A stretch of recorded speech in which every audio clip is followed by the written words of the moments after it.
વેચાણ હોય તો વેચાણ, વસિયત હોય તો વસિયત, ભેટ હોય તો ભેટ, સહધારી અદલ બદલ દસ્તાવેજ હોય તો ભલે બે એન્ટ્રી હારે પડે ને, ત્યાં તો સેફટી જ. તો મહેબા સાહેબજી જય ભારત 7 નંબર અરજ કરું કે અમારો દાની ખેતી જમીન તાલુકો ખાલી જગ્યા, જિલ્લો ખાલી જગ્યા, ગામ ખાલી જગ્યા, સર્વે નંબર ખાલી જગ્યાથી ધારણ કરીએ છીએ. જે જમીનમાં નીચે મુજબનો ગામ નમૂના 6 માં હકપત્રકે ફેરફાર કરવાનો થાય છે. હાલના ખેડૂતનું નામ, ક્રમાંક, જેનું નામ 7 નંબરમાં હાલતું હોય એમાંથી બધાએ વેચ્યું હોય તો બધાના નામ આવશે. એકે સહભાગીદારે વેચ્યો હશે તો બધાના નામ લખીને એક ભાગીદારનું બતાવવું પડશે ને કે આનો ભાગ અમે ખરીદી, બતાવો તો બધાનો પડશે, કારણ કે ઓલાની સહમતિની વાત આવશે કે જે કાંઈ આવતું હોય તો એ અથવા તેની નોટિસ બચશે.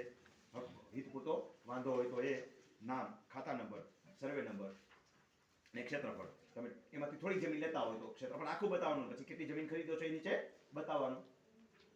ઉપરોક્ત જમીન જેમાં જણાવેલું કે નામ ધારકે હક દાખલ કરવાનો થાય છે તે વિગત. હવે આખી જમીનનું વર્ણન કરી નાખ્યું. હવે એમાંથી શું ફેરફાર થાય છે લખશો ને કે આમાંથી 3 નંબરની જમીન ખરીદો છો તો 3 નંબર બતાવવાનું, આખી ખરીદો તો આખી, ક્ષેત્રફળ થોડું ખરીદો છો તો એ બતાવવાનું કે આટલું ખરીદીએ છીએ. અને વિશેષ વિગતમાં તમારે નોંધ કરવી હોય તો અહીંયા વિશેષ વિગતની નોંધ કાંઈ આવતી હોય તો એ લખી નાખો કે આ સાથે દસ્તાવેજની નકલ સામેલ છે, આ સાથે સહભાગીદારી વેચાણ ખર્ચ સામેલ છે, આ સાથે વસિયત અને વચેતકર્તાનું ડેથ સર્ટિફિકેટ સામેલ છે.